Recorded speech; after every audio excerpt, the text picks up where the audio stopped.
सदगुरु सुखराम जी महाराज ने धन्य हो। सदगुरु स्वामी युक्तिराम जी महाराज ने धन्य हो। सदगुरु स्वामी जी श्री कुशाल दास जी महाराज ने धन्य हो। परम दयाल सदगुरु स्वामी जी श्री माधव दास जी महाराज ने धन्य हो। संत श्री ज्ञानेश्वरी बाई जी महाराज ने धन्य हो। गुरुदेव आपके धिन धिन हो, महाराज आपके धिन धिन हो। महाराज आपके धिन धिन हो। संसार में चाहे मन जाए, मन में संसार ना आने दो। मन में संसार न आने दो। पानी में नाव चले तो चले, पर नाव में पानी न आने दो। संसार में चाहे मन जाए। अभी पिछले एपिसोड में दिनांक 21 दिसंबर को 2023 में हमने जो बात कही थी, शिष्य के अंदर शिष्यत्व कैसे आता है जब वो अपना आपा भूल के, अपना अहंकार भूल के जब गुरु की सेवा में लग जाता है तो धीरे धीरे उसके अंदर वो सत्ता आती है और उसका गुण बदलता चला जाता है। आज के इस एपिसोड में हम आपको बताने जा रहे हैं कि सतगुरु के अंदर कौन सा गुण होना चाहिए। सतगुरु के अंदर का परीक्षा कैसे करेंगे, कैसे जानेंगे। जो एको ब्रह्म सकल में देखे, माया गुण नहीं माने। उत्तम गुरु से ही जग कहे, पाप न पुण्य न जाने। बोलो रहा, यह है उत्तम गुरु की परीक्षा। कौन सा?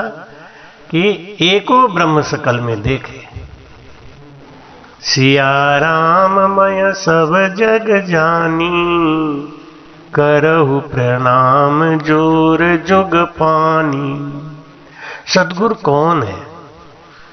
जो एको ब्रह्म सकल में देखे, वो कीड़ी से लेके और परमात्मा तक में एक ही ब्रह्म का अनुभव करता हो, जिसके हृदय में सबके प्रति करुणा हो, जिसके हृदय में सबके प्रति प्रेम हो। एको ब्रह्म सकल में देखे, सिया राम मैं सब जग जान। करहु प्रणाम जोर जुग पानी। तुलसीदास जी कहते हैं कि मुझे तो हर पुरुष राम जैसा दिखता है और हर स्त्री मां सीता जैसी दिखती है। ऐसी समता की दृष्टि आ जाए। सदगुरु सुखराम जी महाराज ने तो यहां तक लिख दिया कि नार पुरुष की गम रहे। जब तक स्त्री और पुरुष का गम है, मतलब समझ है, तब तक अभी पहुंचा हुआ नहीं है। चमक ले सेठ, जब तक वो जानता है। मीराबाई एक बार गई नाभाजी महाराज जी के पास और उन्होंने कहा कि मैं आपसे मिलने आई हूं। नाभाजी महाराज ने कहा कि मैं स्त्रियों से नहीं मिलता। मीरा जी ने मुस्कुरा के कहा कि मुझे लगता है संसार में पुरुष भी दूसरा है क्या? अभी तक तो मैंने एक ब्रह्म को ही समझा था कि वही पुरुष है, बाकी सब स्त्री है। जितने भी देवी देवता, नर मानव दानव, जितने भी, वो सब उस ब्रह्म की स्त्री हैं। केवल वो परमात्मा ही वो सबका पति है। और आप कह रहे हो कि मैं स्त्री से नहीं मिलता, इसका मतलब आप पुरुष हो, मैं स्त्री हूं। ऐसा भेद दृष्टि अगर अभी आपके अंदर है तो आप अभी उत्तम गुरु कैसे हो सकते हैं? नाभाजी महाराज पैरों पे आके गिर गए, मुझे क्षमा करो। कितना ऊंचा ज्ञान है, लोग कहते हैं मैं ब्रह्म स्वरूपी हो गया, मेरा तो भजन 10वां द्वार पार हो गया, मेरे तो बाहर घुन घुन सुनाई देता है। अरे सुनाई देने से क्या होता है? ये सब तो भ्रम है, कल्पना है। आपका गुण कैसा है? भाई कहते हैं कि राम राम मुख बोलन लागो, संता सुप्रीत न कोई।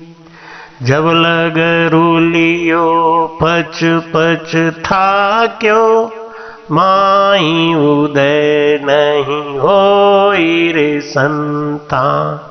प्रीत न छुपे छुपाई, मूंगी बस्त कुसूंगी जाने हाण न फो नहीं भाई रे संता। प्रीत न छुपे छुपाई, संता प्रीत न छुपे छुपाई।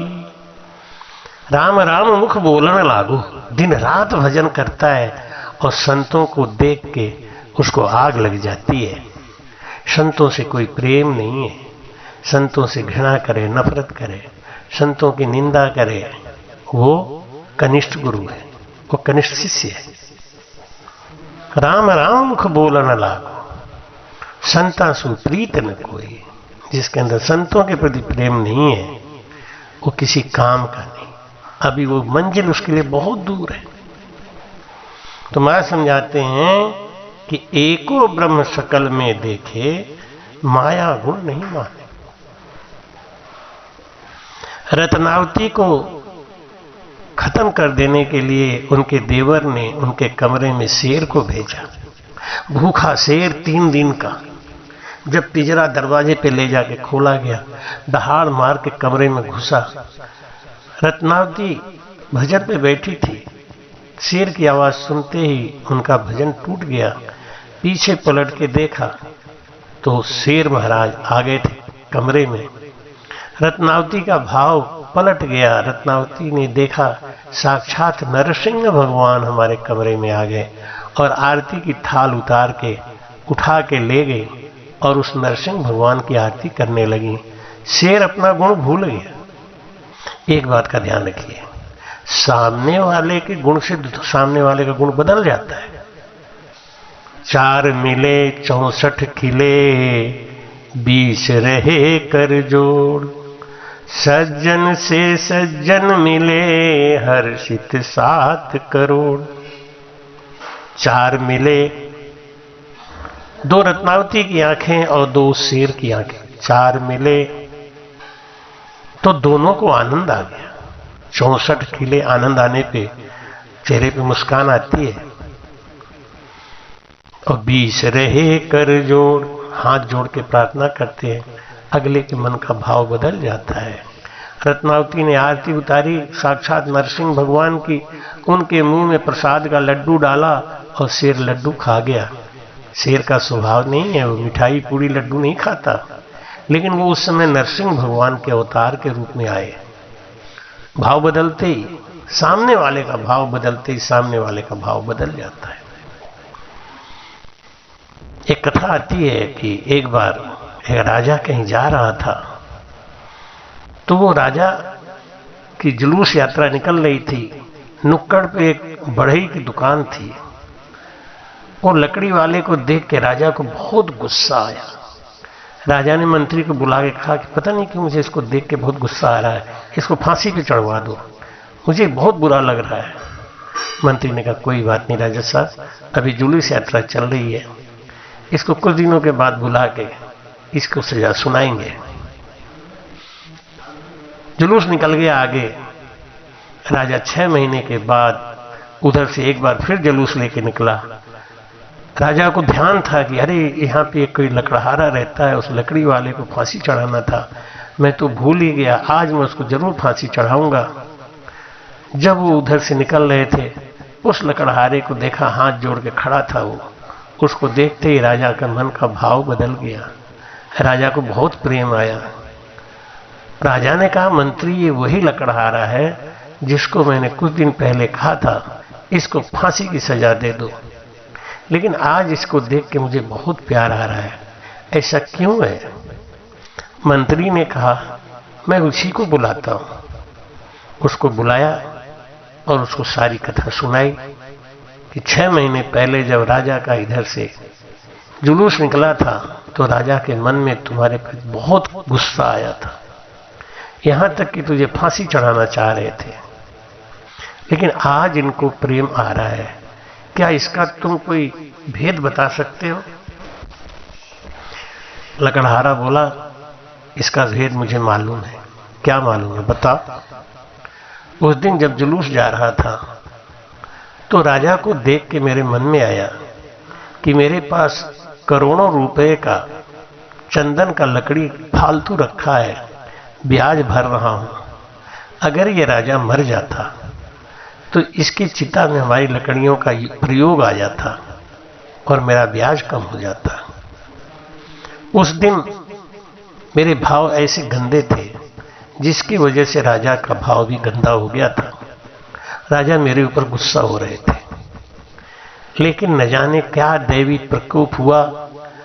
राजा महल में गया, राजा ने एक फरमान जारी किया कि मेरे महल के सारे फर्नीचर बदल के चंदन के लकड़ी का बनवाया जाए, और मेरे स्टॉक में पड़े सारे चंदन की लकड़ियों का राजा ने खरीद फरोख्त कर लिया।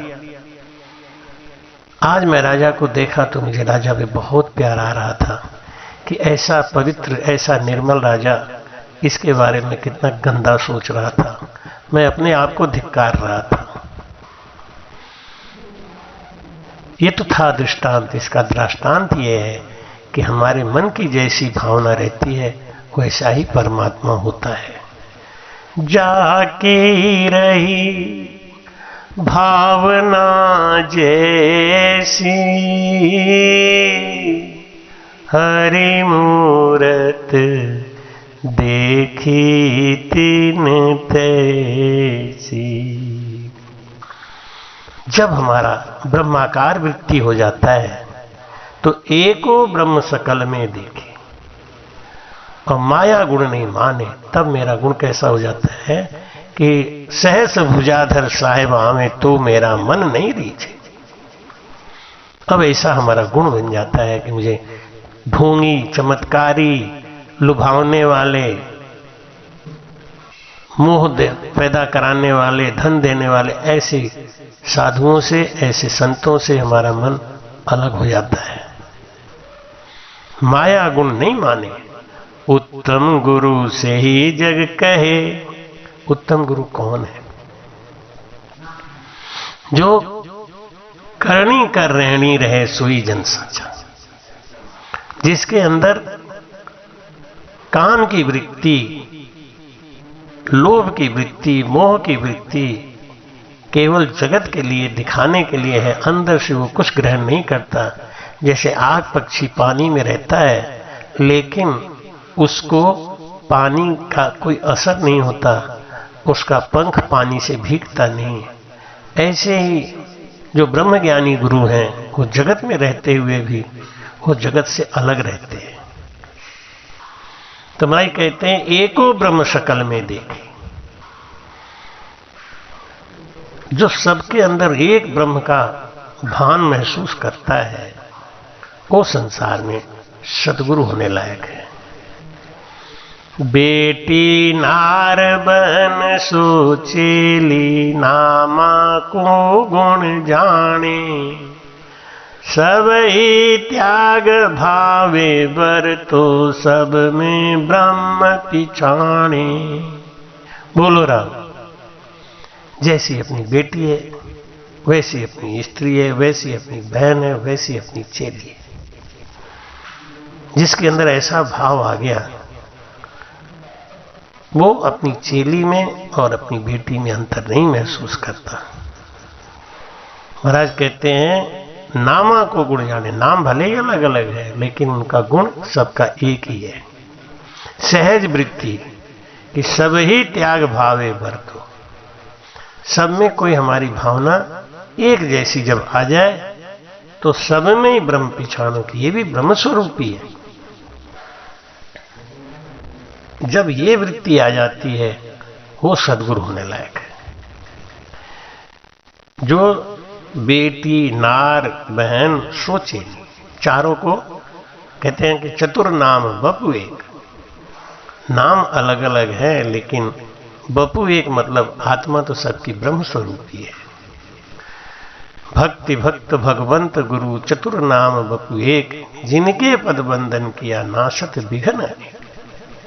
ऐसी बेटी, नार, बहन, सोचेली, ये सब बपु एक। शरीर यानी ब्रह्म तो एक ही है, आत्मा तो एक ही है, लेकिन नाम अलग अलग है। नामा को गुण जाने, सब ही त्याग भावे बरतो, सब में ब्रह्म पिछाड़े। नाम के गुण से अलग। नाम का गुण क्या है कि ये चेली है और ये बेटी है, नहीं। जो बेटी है वो चेली है, जो चेली है वो बेटी है, जो बेटी है वो स्त्री है, जो स्त्री है वो बेटी है, जो माँ है, जो बहन है, वही चेली है, वही स्त्री है और वही बेटी है। जब ऐसा भाव आता है तो हमारी कामनाएं शांत हो जाती हैं, नष्ट हो चुकी होती है। एक कथा आती है कि एक बार भगवान कृष्ण की जितनी सहेलियां थीं, उन्होंने सुना कि जमुना के उस पार दुर्वासा ऋषि आए हुए हैं। गोपिकाओं ने कहा, प्रभु मुझे आपके गुरु महाराज का दर्शन करने जाना है, हमको आज्ञा दो आप, तो मैं आपके गुरु महाराज का दर्शन कर लूं। भगवान कृष्ण ने कहा, जाओ, लेकिन कुछ खाने पीने के लिए साथ में लेके जाना। 56 प्रकार का भोग बना के 101 गोपिकाएं जब जमुना के किनारे गईं तो जमुना बहुत बड़ी हुई थी। उन्होंने लौट के कहा कि प्रभु जमुना बहुत बढ़ी हुई है, ऐसे में जमुना पार करना मुश्किल है। भगवान कहते हैं कि जाके जमुना को बोलो कि अगर श्री कृष्ण बाल योगेश्वर हैं, बाल ब्रह्मचारी हैं, तो हमको रास्ता दे दो। गोपिकाएं बोली, हाय 16,108 रानियों का पति ये बाल योगेश्वर कैसे हो सकता है। गोपिकाओं ने जाके जब जमुना से कहा तो जमुना फट गई, रास्ता दे दिया। गोपिकाओं ने कहा, ये भगवान ये क्या हो रहा है। और उस पार जब गई तो जमुना फिर ज्यों की त्यों बहने लगी। दुर्वासा ऋषि को उन्होंने भोजन कराया, 101 थाल 56 प्रकार का भोग। दुर्वासा ऋषि सब भोजन घटक कर गए। सत्संग हुआ, ज्ञान चर्चा हुई, और जब गोपिकाएं जाने लगी तो गोपिकाओं ने कहा कि प्रभु मुझे पार उतरने का रास्ता बताइए। दुर्वासा ऋषि बोले, आए कैसे थे वैसे चली जाओ। उन्होंने कहा, आने की तो कथा ही अलग है। भगवान बोले कि जाके जमुना से बोल दो कि अगर प्रभु बाल योगेश्वर हैं, बाल ब्रह्मचारी हैं, तो रास्ता दे दे। और जमुना ने रास्ता दे दिया था। दुर्वासा ऋषि बोले, अब जाके जमुना से बोल दो कि दुर्वासा ऋषि अगर केवल दूब घास खा के जिंदा रहते हो तो रास्ता दे दें। गोपिकाओं ने कहा, हाँ 101 थाल खा गए, 56 प्रकार का भोग। इतना भोजन करने के बाद ये क्या बोल रहे हैं, हम केवल दूब घास खा के रहते हैं, ऐसा कैसे हो सकता है। मजबूरी थी।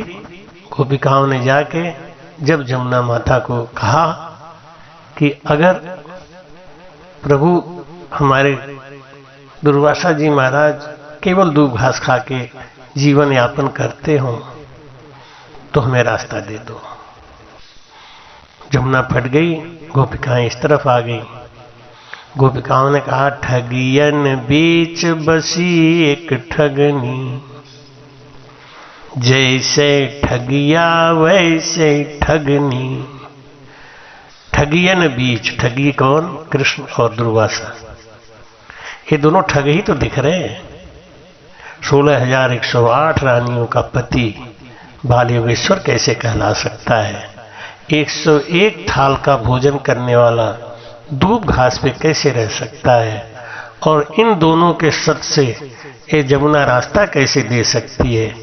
ये गोपिकाओं ने कहा हम सबके ज्ञान से परे की बात है, क्योंकि अनासक्ति भाव से किए हुए किसी भी कर्म का फल जीव को नहीं बांधता। जिस चीज में हमारी आसक्ति होती है वो हमको बांधती है। अनासक्ति भाव से किया हुआ कोई भी चीज हमको बांधता नहीं। ऐसे महाराज कहते हैं बेटी नार बहन सो चेली, नामा को गुण जाने।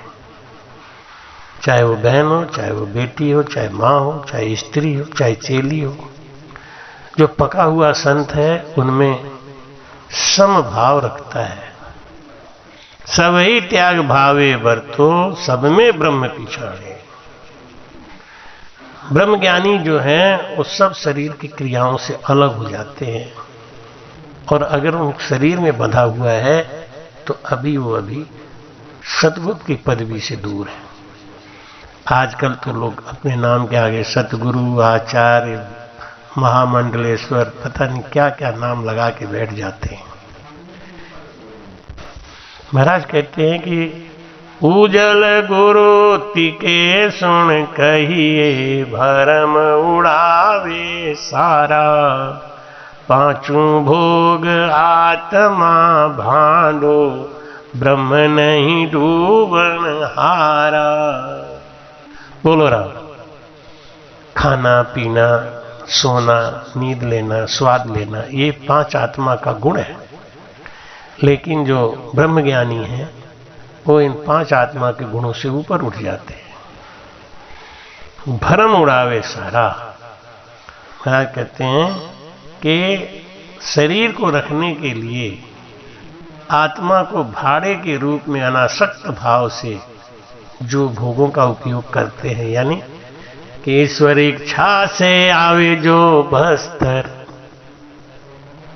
ढक ले वे अपना चांद। समाज की मर्यादा को देखते हुए, समाज को देखते हुए जो भी वस्त्र मिलता है उसको अपने बदन पे धारण कर लिया। भाई कहते हैं निज बैरागी होना मन रे, निज बैरागी होना, निज बैरागी होना। रावण उलंक एक कर माने, ज्यों कंकर ज्यों सोना, ज्यों कंकर ज्यों सोना। निज बैरागी होना मन रे, निज बैरागी होना, निज बैरागी होना।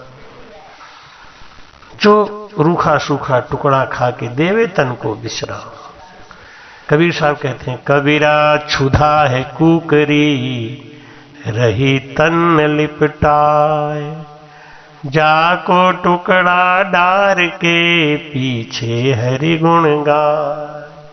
बोलो राम। कबीरा क्षुधा है कुकरी। कबीर साहब कहते हैं ये भूख है ना, ये कुतिया के समान है। जब तक इसको टुकड़ा नहीं मिलेगा ये लगा ही रहेगा, कुड़कुड़ कुड़कुड़, भजन में मन लगने नहीं देगा। इसलिए जो भी कुछ हो सके इसे टुकड़ा डाल दो।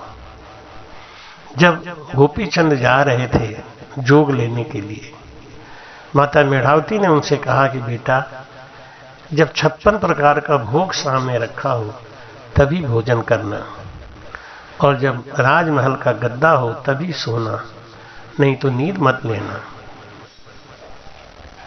गोपीचंद जी ने जब जालंधर जी महाराज से कहा कि गुरुजी हमारी माँ ने कहा है कि 56 प्रकार का भोग हो तभी भोजन करना, और राजमहल का गद्दा हो तभी सोना, लेकिन इस जंगल में ना तो राजमहल का गद्दा मिलेगा ना ही 56 प्रकार का भोग मिलेगा, फिर मेरी माँ ने ऐसा आदेश क्यों दिया?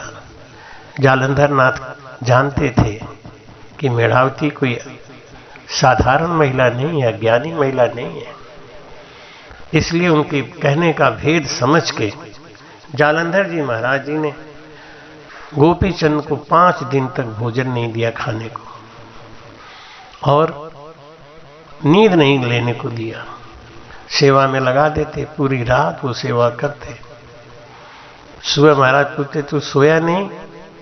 महाराज कहते आपने सोने की आज्ञा ही नहीं दी। भोजन किया? नहीं किया। क्यों नहीं किया? आपने भोजन करने की आज्ञा ही नहीं दी। 5 दिन के बाद जालंधर नाथ जी ने कहा आज तुम भोजन करो। 5 दिन का पुराना कर्रा कड़ा रोटी रखा है, उसे पानी में भिगो दो, उसमें थोड़ा नमक डाल लो और एक प्याज से काट के खा लो। जब वो प्याज से काट के रोटी खा रहे थे, जालंधर नाथ जी ने पूछा कि गोपीचंद बेटा भोजन में कुछ स्वाद आ रहा है? गोपीचंद बोले महाराज ये तो राजमहल का 56 प्रकार का भोग फेल हो गया, बहुत ही स्वाद है। गोपीचंद को जालंधर नाथ जी ने समझाते हुए कहा कि तेरी माँ ने यही समझाया था कि जोगी को तभी भोजन करना चाहिए जब उसे भूख से व्याकुलता महसूस होने लगे,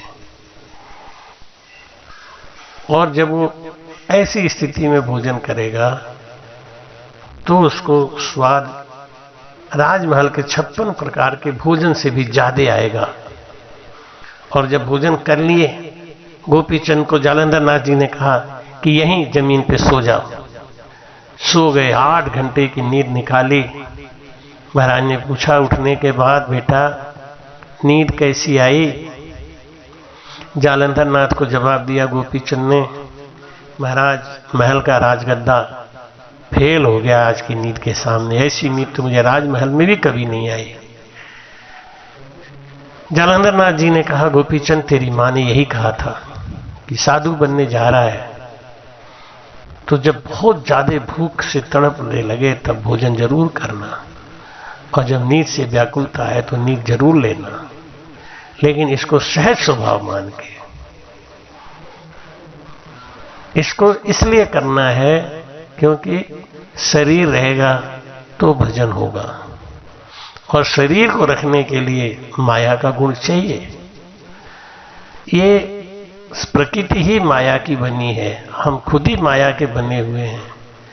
इसलिए जैसे मकान के अंदर हम रहते हैं लेकिन मकान हमारा नहीं होता। अगर मकान हमारा होता तो हम मकान को छोड़ के क्यों जाते? ऐसे शरीर में हम रहते हैं, शरीर हमारा नहीं है। शरीर हमारा नहीं है, लेकिन शरीर जिससे बना है उसको जब हम भोजन देते हैं तो हमारा उसमें अहंकार भाव क्यों आना चाहिए? ये तो बस हम शरीर का भोजन है, शरीर को रखने के लिए आहार है, इसलिए इसको दे रहे हैं। बस हमको ऐसी वृत्ति से रहना चाहिए। सहज वृत्ति में जा कुछ हुई, सहज वृत्ति में जो कुछ हुई ताको आड़ में दीजिए कोई। सहज वृत्ति में जो कुछ हो रहा है उसको होने दो, उसमें आसक्ति मत लगाओ।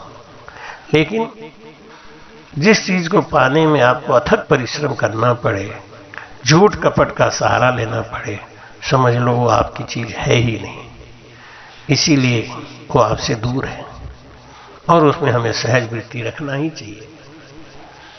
भाई कहते हैं वो तो आप भरम में भूला कर्मा के बस होवे, भरम ज्ञान सुन गए कर्मा को उल्टो उनको रोवे।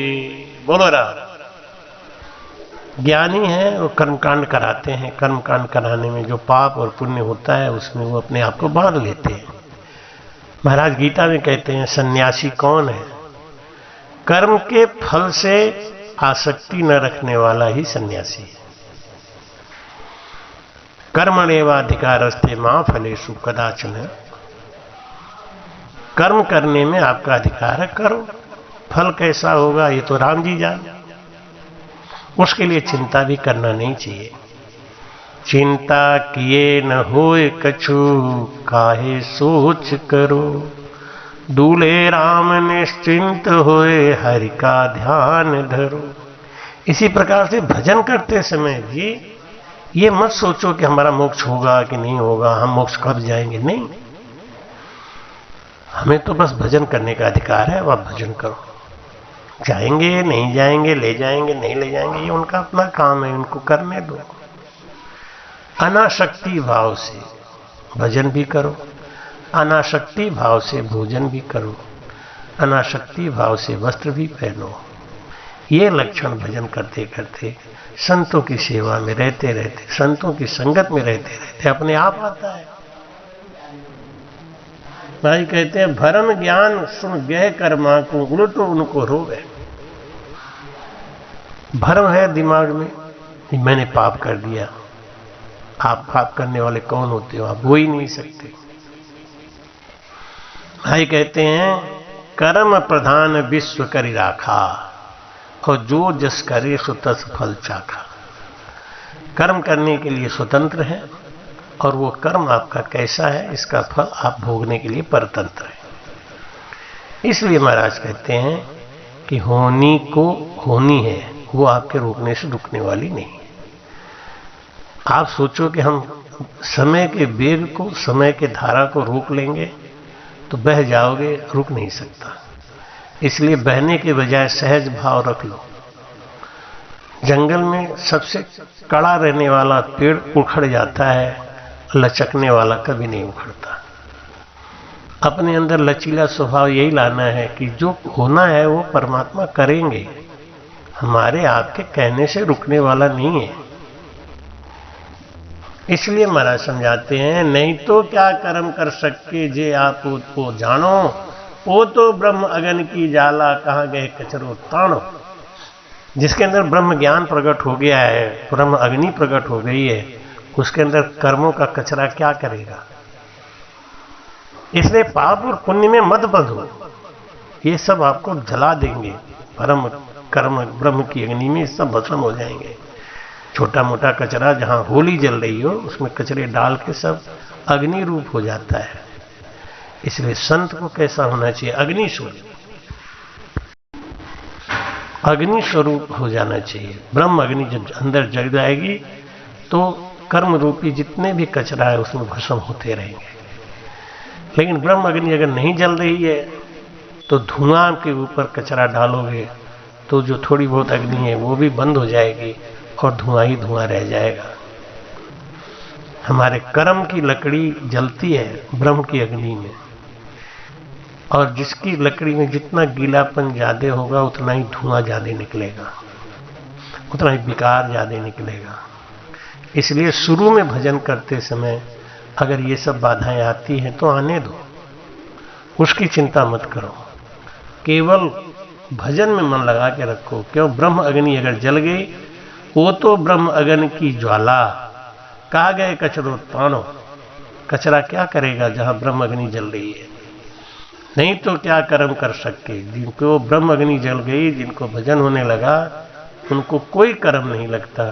जैसे सगुन असगुन बिघन अनेक राम जना नहीं लागे, बीजासन भैरोहर भूत राम कया टलसी जमदूत। भाई कहते वो तो बचन रूप सुन होई, कहो कुण गए विचारो, सातु भांत भोग करनिक से कहीं नहीं अटकण हारू। बोलो राम। महाराज कहते हैं कि वो तो बचन रूप सुन हुई, एको गुण कह विचारो, सातु भांत भोग करनिक से कहीं नहीं अटकण हारो। दो कान, दो नाक, दो आंख और एक मुंह, ये 7 इंद्रियों को भोग देने से ब्रह्म पढ़ने पर कोई फर्क पड़ने वाला नहीं है। क्यों? जो ब्रह्म भक्ति में लीन है उसको ये सब चीजें चिपकती नहीं। लेकिन वही जब कर्म में आसक्ति नहीं हो तो सहज वृत्ति रहनी चाहिए। ईश्वर इच्छा से जो भी चीज मिलता है उसको ग्रहण करे, और अथक अनायास व्यर्थ परिश्रम करके जो पाता है वो सब उसका अधिकार नहीं है, वो सब छूटने वाला है। इसलिए महाराज कहते हैं कि जैसे निजर पाड़ विष्टा पर पड़ गई फिर इमरत पर जाई, तिलबर बोझ बास नहीं वाकु यूं ब्रह्म है कर्माई। जैसे कोई एक बार गंदगी को देख लेता है और फिर कोई देव मूर्ति को देख लेता है, उसके ऊपर क्या फर्क पड़ने वाला है? देखने वाले के ऊपर, दृष्टा के ऊपर कोई फर्क नहीं पड़ता। दिखा, सहज वृत्ति में आंख हटा लिया। ऐसे महाराज कहते हैं जगत का जितना सुख और स्वाद है वो सब सपने जैसा जो मानता है वो सद्गुरु है, उसके अंदर वो ब्रह्म भक्ति आ चुकी है। अगर ऐसा गुण नहीं है कि सहज में जगत के सुख को वो जब ब्रह्म स्वरूपी नहीं मानता, वो झूठा नहीं मानता, असत नहीं मानता, उससे वो लग जाता है, चिपक जाता है, तो वो कर्म उसको लग जाता है। इसलिए महाराज समझाते हैं कि उजल गुरु तिके सुन कहिए भरम उड़ावे सारा, पांचों भोग आत्मा भाड़ो ब्रह्म ने डूबन हारा। भजन करते करते करते करते पांचों भोग शब्द स्पर्श रूप रस और गंध से वो विरक्त हो जाता है, सहज वृत्ति में इनका पालन करता है, उनका अवशोषण करता है, उनको अंगीकार करता है, लेकिन उसमें अनासक्ति भाव से चिपका रहता है। आसक्ति और अनासक्ति ये दो रूप है। अनासक्ति ब्रह्म स्वरूपी संत का रूप है, आसक्ति माया रूपी संत का स्वरूप है। ऐसे पहचान के ऐसे संत की शरणागति में जाना चाहिए। सद्गुरु सुखराम जी महाराज ने धन्य। कृपया चैनल को सब्सक्राइब करना ना भूलें। राम राम।